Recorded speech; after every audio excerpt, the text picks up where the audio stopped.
747. This is how he does it now. Only 747s private. I've never even heard of this, but whatever.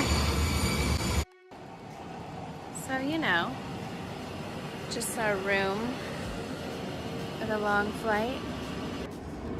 So this is what a private 747 is like, you guys. I've never been on one before, so I'm like, oh my God, there's bedrooms everywhere. No big deal, just like a chill room. This is like endless. We actually brought our trainer on the flight since it's so long, so we can work out here. This is where we're working out, Melissa. You got the weights and everything. This is our gym right here. Clips, squats. This is pretty crazy. You guys, the hallway on the plane. Look. This is for lunges. Team Adidas. But wait, there's more.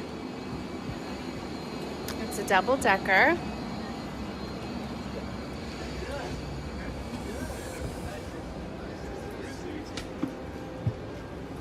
Cute. How cute. There's even a little dining room table. You guys, this is insane. Let's go.